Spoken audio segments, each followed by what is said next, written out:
एक तो अपने पास था मिसिबल लिक्विड,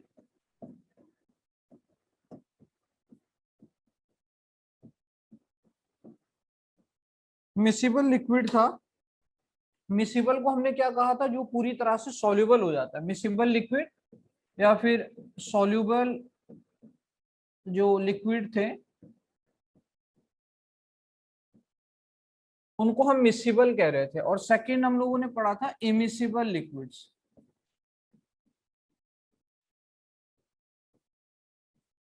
इमिसिबल लिक्विड्स कौन से थे, जो कि इनसॉल्युबल लिक्विड्स थे। ठीक है, इनसॉल्युबल लिक्विड्स में अपने पास जैसे एग्जांपल, जैसे इनसॉल्युबल लिक्विड में अपने पास एग्जांपल कौन सा आ जाएगा, ऑयल इन वाटर का एग्जांपल था। और सॉल्युबल लिक्विड में लाइक अल्कोहल इन वाटर। तो ये चीजें थी अपने पास, अल्कोहल इन वाटर था, ऑयल इन वाटर था, इसके लिए हम देख रहे थे। तो हमने इमिसिबल के लिए कर लिया था। इमिसिबल के लिए जो टेक्निक यूज हो रही थी वो टेक्निक कौन सी थी, इमिसिबल के लिए जो टेक्निक यूज हो रही थी वो टेक्निक थी सेपरेटिंग फनल। ठीक है, ये भी लास्ट टाइम हो चुका है, सेपरेटिंग फनल अपने पास एक टेक्निक थी, किसके लिए, इमिसिबल के लिए। और मिसिबल के लिए अपने पास टेक्निक आएगी डिस्टिलेशन। जो डिस्टिलेशन टेक्निक आएगी वो किसके लिए आएगी, मिसिबल के लिए आएगी। तो हमें अभी मिसिबल लिक्विड पे फोकस करना है। ठीक है, इमिसिबल पूछा जाता है, बहुत इंपॉर्टेंट है। इमिसिबल में ऑयल इन वाटर और इनसॉल्युबल लिक्विड्स, क्योंकि आपको पता है सेपरेटिंग फनल के लिए एक ऑर्गेनिक सॉल्वेंट होना चाहिए, दूसरा एक्वस होना चाहिए। एक्वस और ऑर्गेनिक सॉल्वेंट कभी भी, दिखाई दे रहा है क्लियर।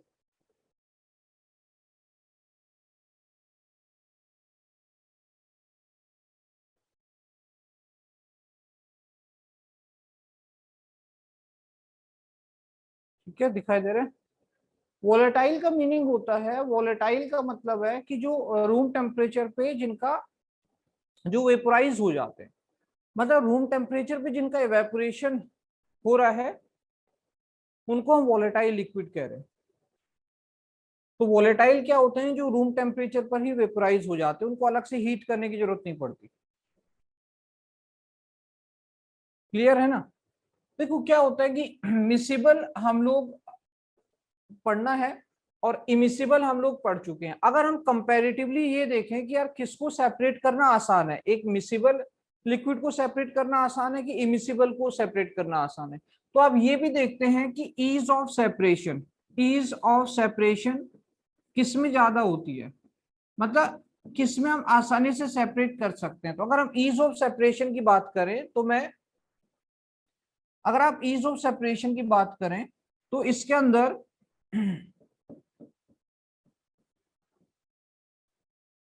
आप चाहे नोट करके इसको लिख भी लें कि ईज ऑफ सेपरेशन की अगर हम बात करते हैं कि किसको आसानी से सेपरेट कर सकते हैं,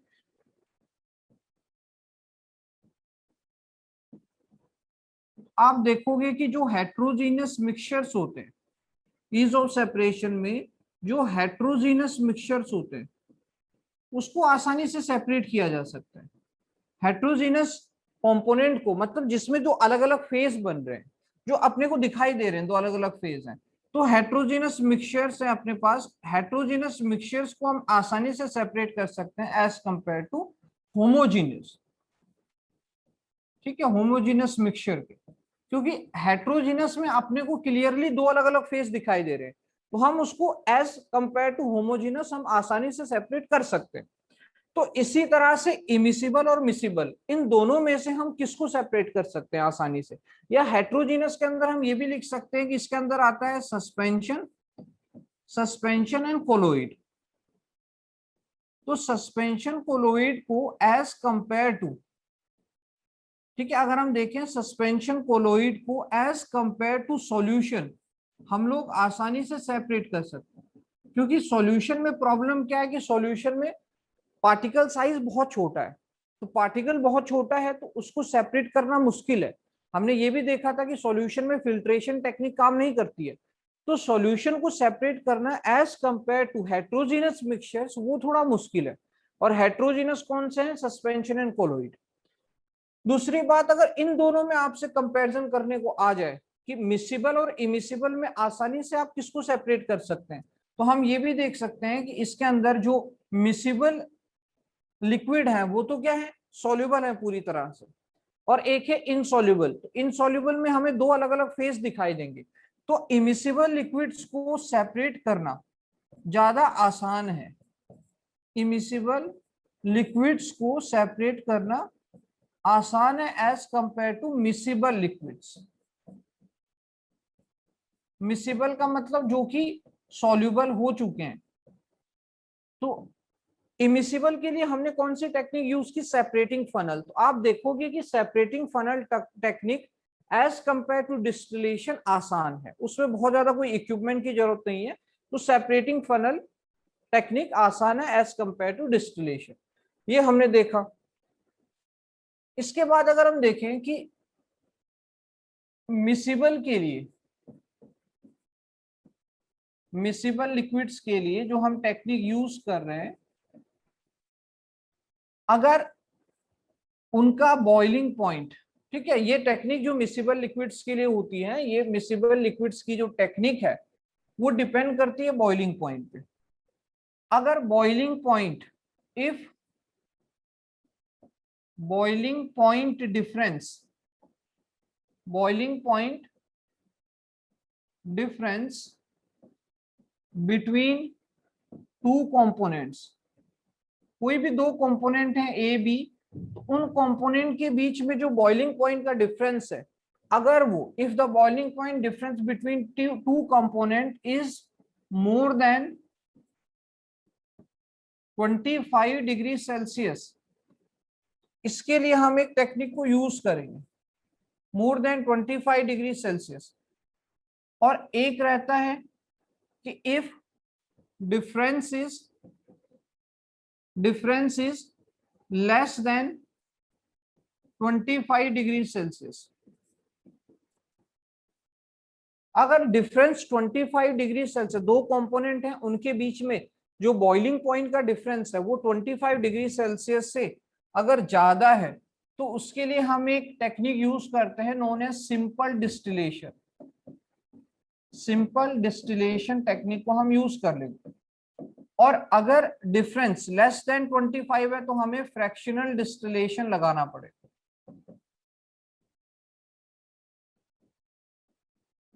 तो हम ये कह सकते हैं कि यार जो डिस्टिलेशन प्रोसेस है, वो डिस्टिलेशन प्रोसेस डिपेंड करती है कि बॉइलिंग पॉइंट का आखिर डिफरेंस कितना आ रहा है, इसके ऊपर डिपेंड करता है कौन सा? अपना डिस्टिलेशन का प्रोसेस। जबकि सेपरेटिंग फनल का बेसिक प्रिंसिपल क्या था? सेपरेटिंग फनल अपने को बताता था डिफरेंस इन द डेंसिटीज, जिसकी डेंसिटी ज्यादा होगी वो नीचे आ जाएगा, जिसकी डेंसिटी कम होगी ऊपर आ जाएगा। तो इस तरीके से वो तो डेंसिटी के बेस पर था, ठीक है। और इमिसिबल दो अलग अलग फेज उसमें बन रहे थे, इसमें सिंगल फेज बन रहा है। मिसिबल लिक्विड को मैं यहां पे लिख सकता हूं सिंगल फेज। तो अब आप देख रहे हो कि यार सिंपल डिस्टिलेशन है, फ्रैक्शनल डिस्टिलेशन है, तो मतलब मेन पॉइंट ये है कि अपने को कुछ एग्जांपल्स याद होने चाहिए, उनके बॉइलिंग पॉइंट याद होने चाहिए, ताकि जब पूछा जाए तो हम इतना अंदाजा लगा पाए कि भाई वो सिंपल डिस्टिलेशन यूज करना है कि फ्रैक्शनल यूज करना है, ठीक है। तो 25 से अगर मोर आ रहा है डिफरेंस तो सिंपल डिस्टिलेशन यूज करो, डिफरेंस अगर 25 से कम है तो आप फ्रैक्शनल डिस्टिलेशन को यूज करो।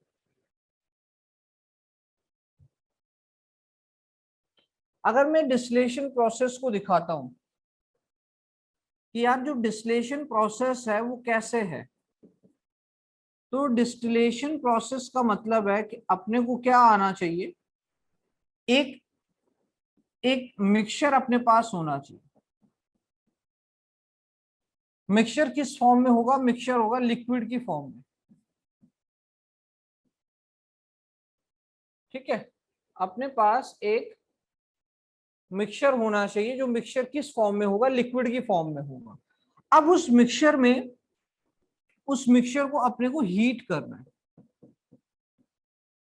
ठीक है। अपने पास डिस्टिलेशन प्रोसेस को हम देख रहे हैं कि डिस्टिलेशन प्रोसेस कैसे होती है। तो हमें क्या करना है, एक मिक्सचर होगा, एक लिक्विड होगा जिसमें अलग अलग कंपोनेंट होंगे, वो मिक्सचर को हीट करना है, हीट करके वो चेंज होगा वेपर्स में,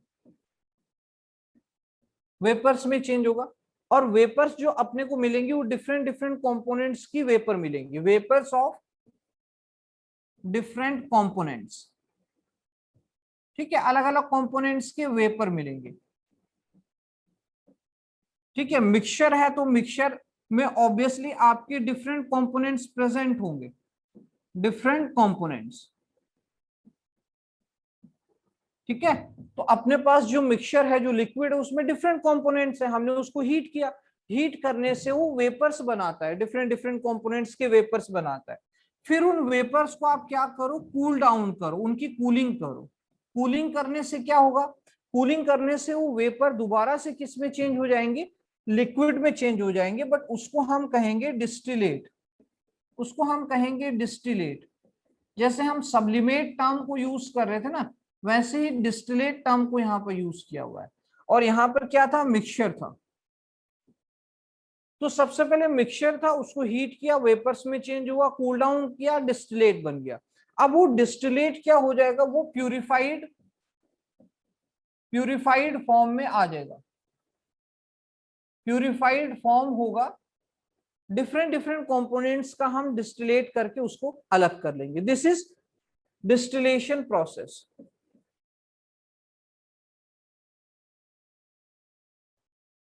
एक्यूरेट 25 का डिफरेंस है तो भी फ्रैक्शनल लगाते हैं, ठीक है। तो हमने क्या किया भाई, इसके अंदर हमने मिक्सचर था, मिक्सचर को हमने हीट, नहीं इसमें क्रिस्टल्स नहीं बनेंगे, इसमें क्रिस्टल्स वगैरह नहीं बनेंगे इसमें, जो क्योंकि क्रिस्टल तो सॉलिड के केस में बन रहे थे ना, जब क्रिस्टलाइजेशन हमने पढ़ा था तो सॉलिड के केस में पढ़ा था, यहाँ पे सॉलिड कंपोनेंट तो है ही नहीं, यहाँ पे दोनों लिक्विड कंपोनेंट है। तो वो मिक्सचर की फॉर्म में उस मिक्सचर को हीट किया, उससे वेपर्स बने, डिफरेंट डिफरेंट कंपोनेंट्स के ABCD के वेपर बने। अब उनको हमने कूल डाउन कर लिया, कुछ ऐसे इस तरीके से उसको पास किया कि वो कूल डाउन हो गया, ठंडा हो गया। ठंडा होने के बाद वो दोबारा से अलग अलग लिक्विड, सपोज ए कंपोनेंट का लिक्विड मिल गया, बी का मिल गया, सी का मिल गया, उसको कहेंगे डिस्टिलेट, ठीक है। तो ये टर्म और ये प्रोसेस आपको क्लियर होनी चाहिए। फिर एक एक करके मैं आपको डिस्टिलेशन भी बताता हूँ कि डिस्टिलेशन क्या होता है।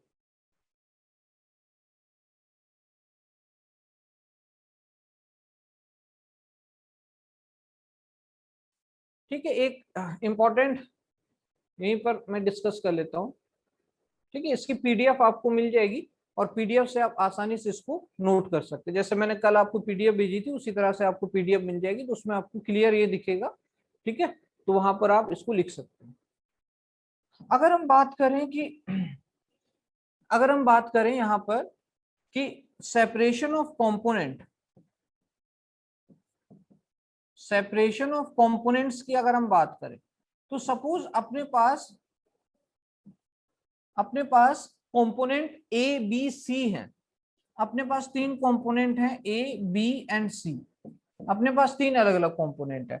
और A का जो बॉइलिंग पॉइंट है that is 100 degree Celsius, B का जो बॉइलिंग पॉइंट है दैट इज, अगर हम इसमें देखें तो 150 डिग्री सेल्सियस सपोज, और C का है, इसका है 70 डिग्री सेल्सियस, ठीक है। ABC है, अपने पास तीनों का बॉइलिंग पॉइंट हमने लिखा हुआ है कि यार इसका 100 डिग्री सेल्सियस है, इसका 150, इसका 70 है। अब मुझे आप ये बताइए कि जब हम इनको हीट करना स्टार्ट करेंगे तो सबसे पहले अपने को कंपोनेंट कौन सा मिलेगा, ये अलग अलग कंपोनेंट है, separation of component ABC, 100 degree, 150 and 70। सबसे पहले अपने को कौन सा कंपोनेंट मिल जाएगा, हाँ 25 पे भी फ्रैक्शनल लगाओ, सबसे पहले अपने को कंपोनेंट कौन सा मिलेगा,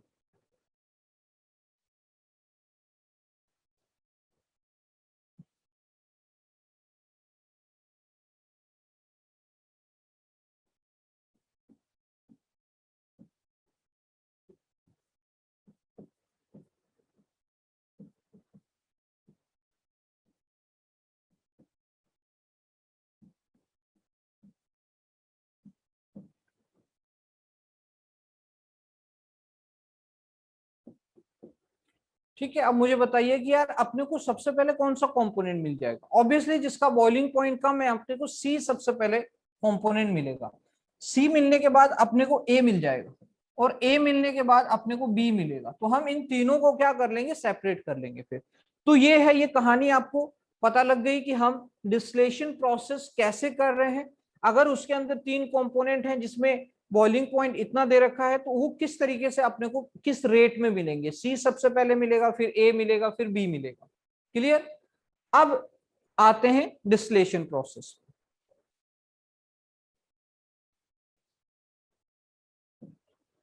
यहां से अगर हम बात करें,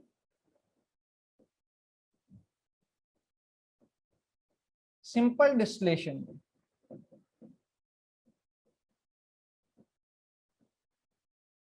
ठीक है भाई, अगर हम बात करें सिंपल डिस्टिलेशन की, तो अपने को पता लगता है कि यार सिंपल वर्ड यूज कर रहे हैं कि इसके अंदर बॉइलिंग पॉइंट का डिफरेंस बहुत ज्यादा है और आसानी से उसको सेपरेट किया जा सकता है। Simple distillation of alcohol and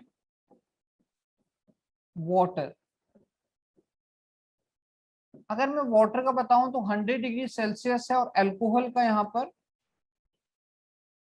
alcohol का इथेनॉल और मिथेनॉल दो है ना अपने पास। मैं आपको बता देता हूँ कि किसकी हम फिलहाल बात कर रहे हैं। 56 डिग्री सेल्सियस है, ठीक है। तो ये 56 डिग्री सेल्सियस से 100 डिग्री सेल्सियस है, तो ऑब्वियसली बड़ी आसानी से हम यहाँ पर सिंपल डिस्टिलेशन प्रोसेस को यूज कर सकते हैं, ठीक है। तो ये सिंपल डिस्टिलेशन प्रोसेस को अगर हम लगाएं अल्कोहल एंड वाटर में, तो alcohol is 56 degree Celsius, water is 100 degree Celsius. तो इसका एक डायग्राम होता है।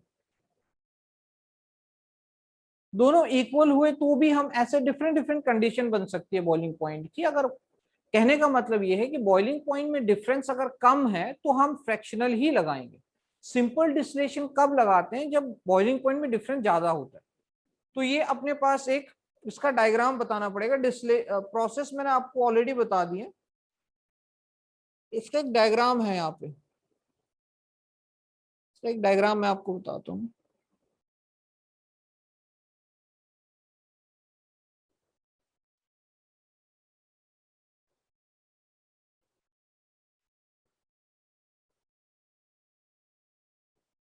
थोड़ा सा रफ मैं आपको आइडिया दे देता हूँ डायग्राम का, ठीक है। रफ आइडिया आपको डायग्राम का दे देता हूँ, अच्छे से आप उसको बुक में से बना सकते हो।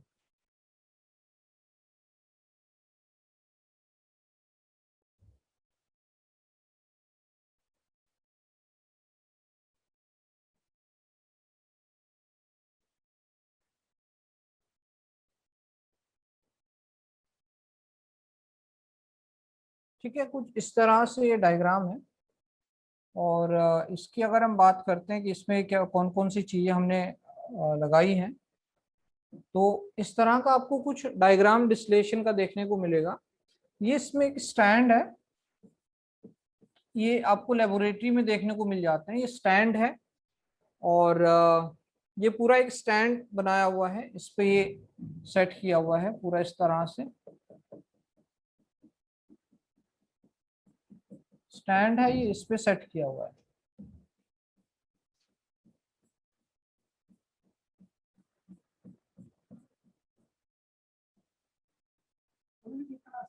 हाँ जी, 8 बजे हुई। ठीक। यहाँ पर ये स्टैंड है, ये स्टैंड है। हाँ हाँ हाँ जी, ये स्टैंड है। ये स्टैंड में आपको दिखाई दे रहा है कि पूरा ये स्ट्रक्चर रखा हुआ है। ये ऊपर इसमें है थर्मोमीटर। ये थर्मोमीटर है ताकि हम टेम्परेचर को चेक कर पाए, कि मेजर कर पाए कि कितना ये, ठीक है। यहाँ पर थर्मोमीटर में टेम्परेचर आ रहा है। हम इसमें अपना सैंपल फिल करते हैं। ये जो है ना, इसमें हम अपना मिक्सचर रखेंगे इस बीकर में। इस बीकर में अपना मिक्सचर हम फिल कर देते हैं, यहाँ तक अपना मिक्सचर इसमें भर देते हैं। ये बीकर में अपना मिक्सचर हम लोग भर देते हैं, इतना हम इसको फिल कर देते हैं।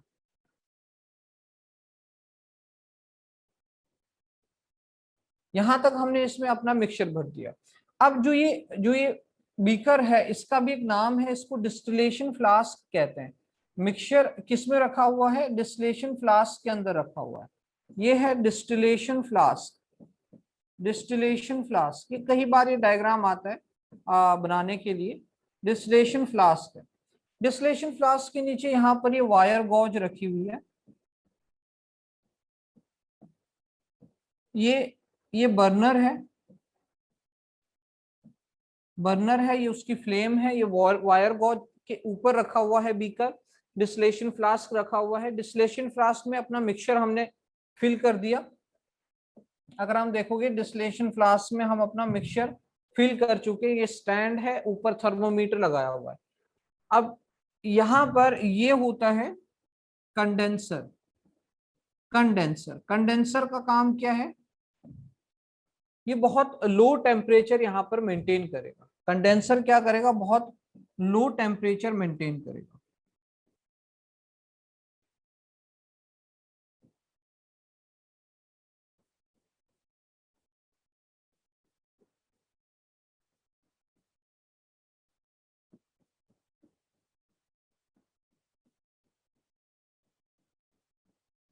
ठीक है, तो ये कंडेंसर है।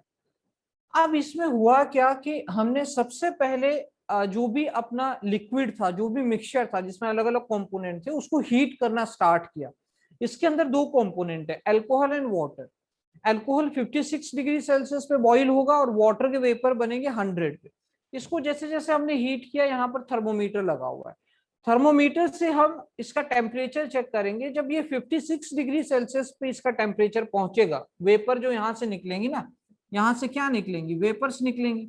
अब इन वेपर्स का अगर ये 56 डिग्री सेल्सियस टेम्परेचर पहुंच चुका है, तो अल्कोहल की वेपर बनना स्टार्ट होंगी। अल्कोहल की वेपर यहां से कहां जाएंगी? अगर हम इसको देखें तो ये अल्कोहल की जो वेपर्स होंगी, ये जो अल्कोहल की वेपर्स होंगी, ये इसके अंदर जाकर के यहां आना स्टार्ट करेंगे। ये अल्कोहल की वेपर्स हैं। ठीक है, अब अल्कोहल की वेपर्स यहां से इस कंडेंसर में आना स्टार्ट करेगी। कंडेंसर में क्या होता है? कंडेंसर कूल डाउन करने का काम करता है। कंडेंसर में क्या होता है? बहुत बहुत जो आइस वाटर है वो फील्ड रहता है।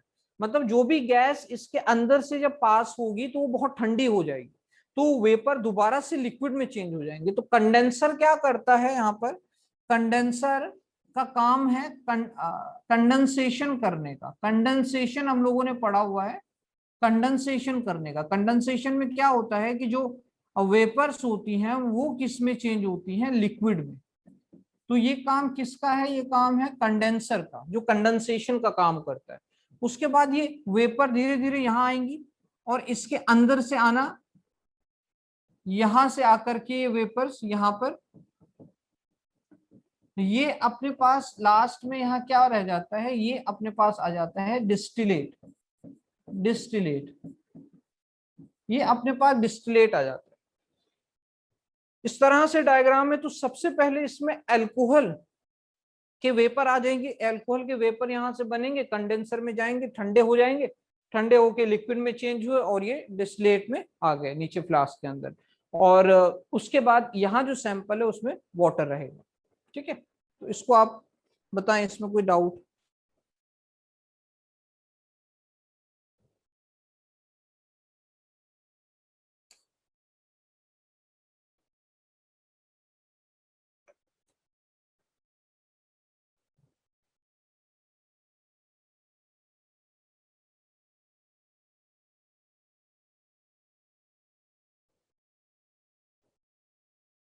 डिस्टिलेशन फ्लास्क के अंदर डिस्टिलेशन किया जाता है ना। अब हम उसको सिंपल फ्लास्क कह देंगे तो वो जब हम प्रोसीजर करते हैं तो उसमें पता नहीं लग पाता कि कौन से फ्लास्क की बात की जा रही है। ठीक है, तो हम डिस्टिलेशन फ्लास्क उसका हमने नाम रख दिया। ठीक, हमने डिस्टिलेशन फ्लास्क उसका नाम रखा हुआ। अब ये प्रोसीजर हुआ, इससे हमने अल्कोहल को अलग कर लिया। बाकी मैंने सारी आपको बता ही दिया। और थ्योरी में अगर आप बुक में इसको पढ़ोगे तो थ्योरी में सब कुछ लिखा हुआ है। ये जो कंडेंसर होता है, इसके अंदर क्या होता है? कंडेंसर के अंदर कोल्ड वाटर होता है। तो जब कोल्ड वाटर के बीच में से गैस पास करती है तो वो कंडेंसेशन में जाती है, जिसमें वेपर दोबारा लिक्विड में कन्वर्ट हो जाता है।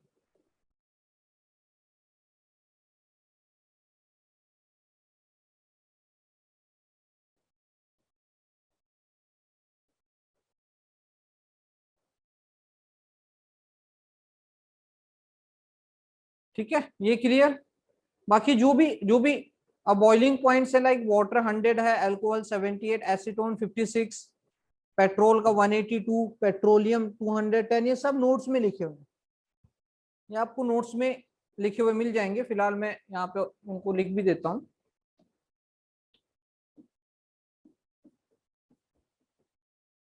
जो बॉइलिंग पॉइंट्स हैं, लाइक वाटर है तो वाटर का 100 डिग्री सेल्सियस आ रहा है। अल्कोहल है, अल्कोहल का 58 डिग्री सेल्सियस है। जो एसीटोन है, एसीटोन का 56 इतना लगभग है।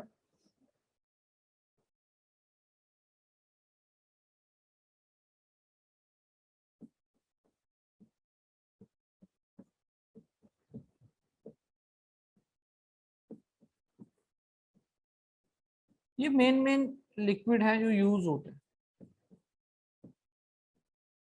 ठीक है,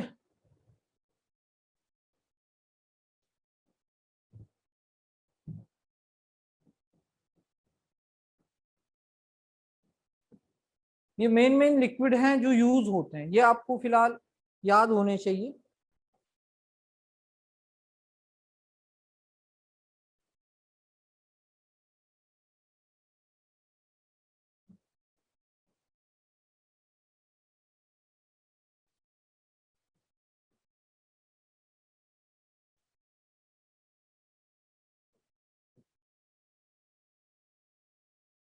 ये आप लगभग इनको याद रखें कितना कितना आ रहा है।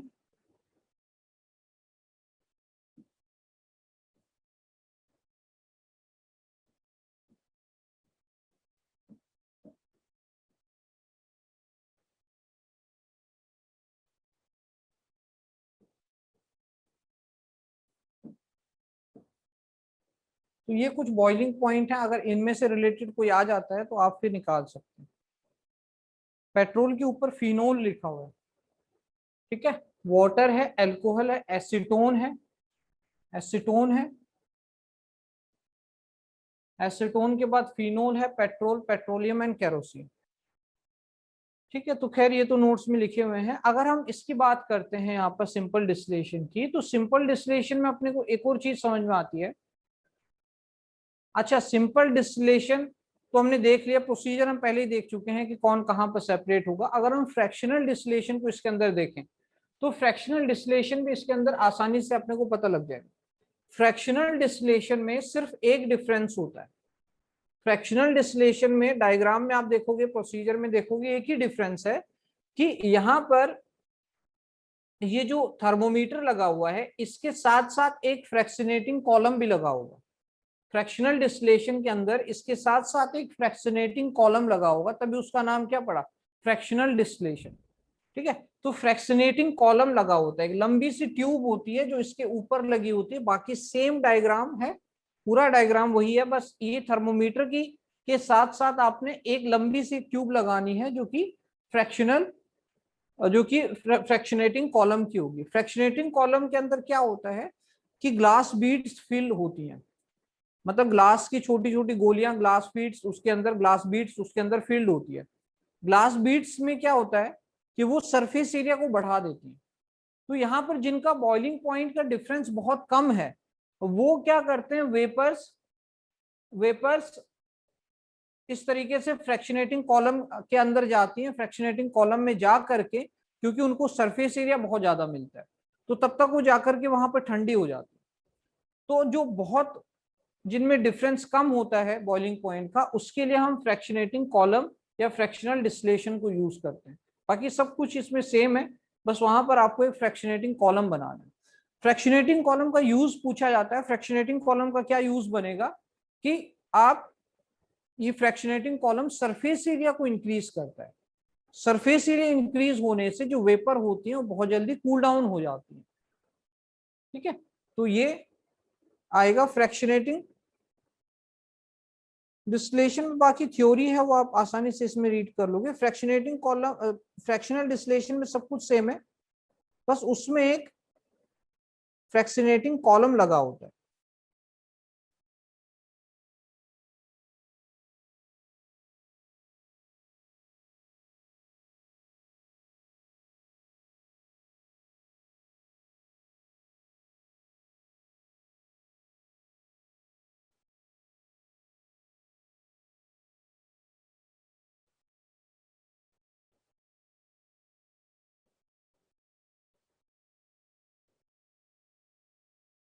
इसमें इथेनॉल एक अल्कोहल है, उसका बॉइलिंग पॉइंट है 78 डिग्री सेल्सियस, एंड मीथेनॉल है उसका बॉइलिंग पॉइंट है 56 डिग्री सेल्सियस।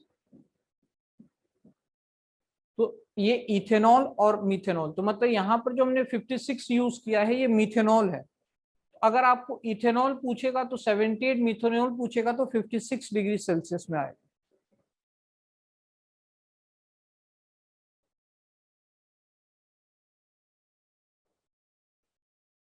ठीक है, अब सिंपल डिस्टिलेशन है। फ्रैक्शनल डिस्टिलेशन मैंने आपको बता दिया कि फ्रैक्शनेटिंग कॉलम यूज करना है, बाकी सारा चीजें उसमें सेम है। अगर हम इसमें देखते हैं कि separation of gases in air, तो separation of gases in air. अब अपने को पता है यार, एयर के अंदर डिफरेंट डिफरेंट गैसेस हैं। एयर के अंदर अगर हम मिक्सचर की बात करें तो एयर क्या है, एयर एक होमोजीनस मिक्सचर है। अगर हम प्यूरिफाइड एयर की बात करते हैं तो ये एक होमोजीनस मिक्सचर बनता है। अगर हम किसकी बात करें, प्यूरिफाइड एयर की, क्योंकि एयर में अगर स्मोक की हम बात करें बिल्कुल अलग हो जाता है, उसमें कार्बन के अनबर्न पार्टिकल्स आते हैं। हम बात कर रहे हैं होमोजीनस मिक्सचर प्यूरिफाइड एयर की।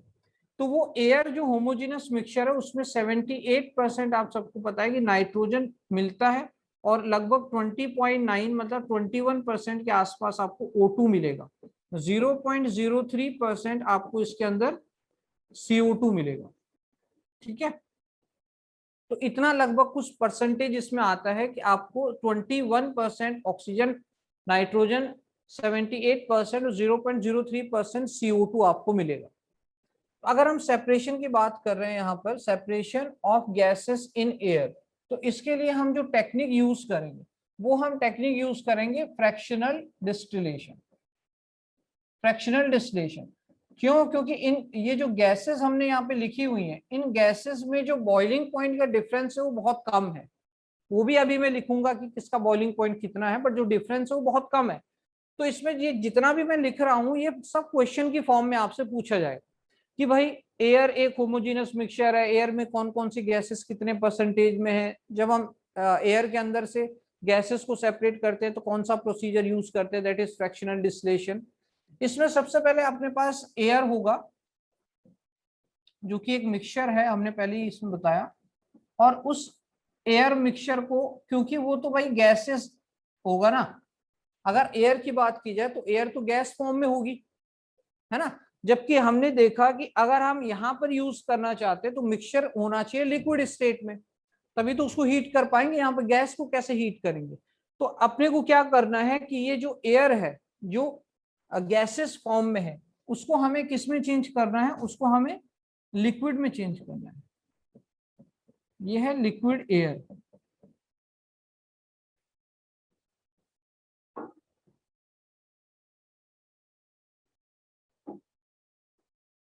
ठीक है, ये है लिक्विड एयर। अब आप मुझे ये बताइए कि हमने गैस से लिक्विड में अगर कन्वर्ट किया है तो हमने कौन सा यहाँ पर प्रोसीजर यूज किया होगा। अगर हम एयर मींस जो मिक्सचर है वो गैसेस स्टेट में है उसको हमने लिक्विड एयर में चेंज किया, तो हमने एक पॉइंट पढ़ा हुआ है how to liquefy the atmospheric gases. तो यहाँ पर कौन कौन सा फैक्टर आ जाएगा, how to liquefy the atmospheric gases, मुझे बताइए यहाँ पर फैक्टर कौन सा आएगा। दोनों कंपोनेंट का सेम है तो भाई फ्रैक्शनल डिस्टिलेशन लगा दो।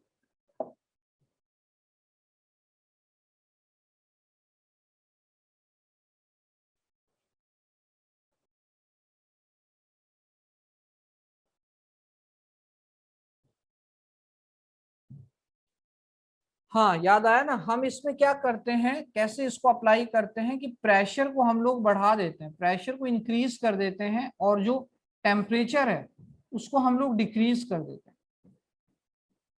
तो ये सबको याद है कि हम प्रेशर को बढ़ा रहे हैं, टेम्परेचर को कम कर रहे हैं, उसकी वजह से ये लिक्विफाइड फॉर्म में चेंज हो जाएगा, लिक्विड बन जाएगा। ठीक है भाई। अब अगर ये लिक्विड बन गया, तो लिक्विड बनने के बाद इसको कहाँ लेके जाएंगे, इसको लेके जाएंगे फ्रैक्शनेटिंग डिस्टिलेशन फ्लास्क में, डिस्टिलेशन फ्लास्क में इसको लेके जाएंगे। ठीक है भाई लोग, डिस्टिलेशन फ्लास्क में इसको लेके जा रहे हैं। और अगर डिस्टिलेशन फ्लास्क में इसको लेके गए, ठीक है, एयर मिक्सचर है, pressure increase, temperature decrease, liquid air में डिस्टिलेशन फ्लास्क में लेकर के गए। डिस्टिलेशन फ्लास्क में इसको धीरे धीरे बॉईल करेंगे। उसको ये लिखना चाहिए था, boiling in distillation flask, distillation flask. ठीक है, तो boiling in distillation flask, distillation flask के अंदर इसको हम अब बॉईल करना स्टार्ट करेंगे। और अपने को पता है कि ये जो डिस्टिलेशन फ्लास्क है, ये प्रोसीजर कौन सा है, ये है फ्रैक्शनल डिस्टिलेशन, फ्रैक्शनल डिस्टिलेशन। ठीक है, ये बहुत इंपॉर्टेंट टॉपिक है। आपने देखा होगा कि इससे पहले भी हम कई बार क्वेश्चंस की बात कर चुके हैं कि एयर मिक्सचर को लिक्विड एयर में कैसे चेंज किया जाता है, by applying pressure and decreasing temperature. अब ये लिक्विड में चेंज हुआ तो डिस्टिलेशन फ्लास्क में ले जाकर के इसको धीरे धीरे हीट करना, वार्म करना है। जब ये हीट होगा तो इससे क्या बनेगा, इससे वेपर का फॉर्मेशन होगा। इससे क्या बनेगा, इससे बनेंगे वेपर्स। ठीक है, वेपर्स ऑफ डिफरेंट गैसेस। इसमें डिफरेंट डिफरेंट जो गैसेस आएंगे उनके वेपर्स बनेंगे। ठीक है, डिफरेंट डिफरेंट गैसेस के वेपर्स बनेंगे। और अब अपने को ये पता होना चाहिए कि उसमें गैसेस का बॉइलिंग पॉइंट कितना आ रहा है और क्या उनका ऑर्डर है। तो अगर हम इसको यहां पे लिखें कि जो वेपर्स बन गई थी, वेपर्स ऑफ डिफरेंट गैसेस, जो वेपर बनी थी डिफरेंट डिफरेंट गैसेस की, अब वो आपको कुछ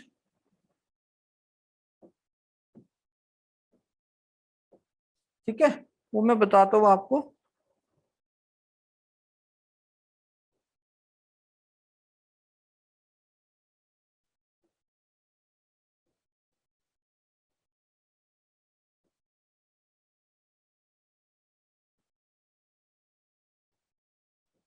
ठीक है, तो अपने को यहाँ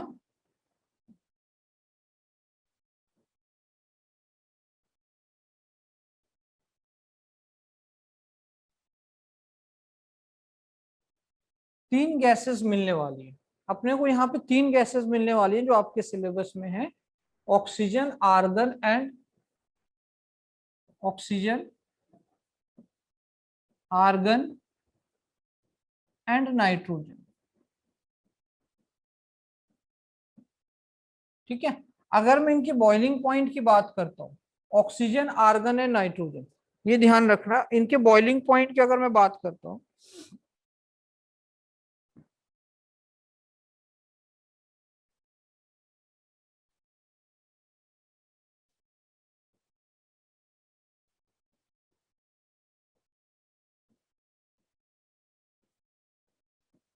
-183 डिग्री सेल्सियस, -186 डिग्री सेल्सियस और -196 डिग्री सेल्सियस। ठीक है, तो आप अगर इसको, अच्छा ये आई थिंक, हाँ सही है, डिग्री सेल्सियस में। अगर आप इसको केल्विन में चेंज करना चाहो तो आप इसको केल्विन में भी चेंज कर सकते हैं। अब मुझे ये बताओ, इसमें से सबसे पहले कौन सी गैस सेपरेट हो जाएगी?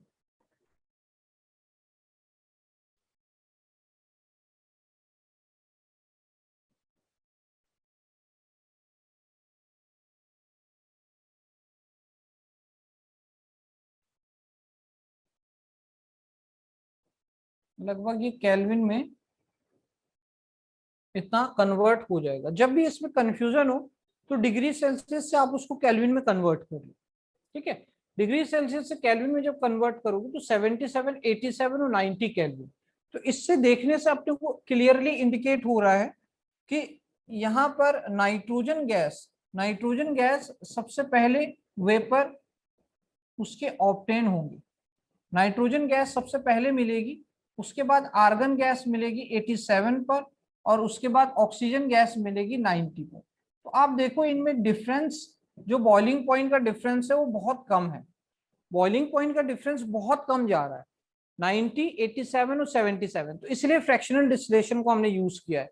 ये क्वेश्चन पूछा जाता है कि नाइट्रोजन कौन सी गैस सबसे पहले ऑब्टेन होगी, तो नाइट्रोजन, फिर आर्गन, फिर ऑक्सीजन। ठीक है, तो ये आपको याद रखना।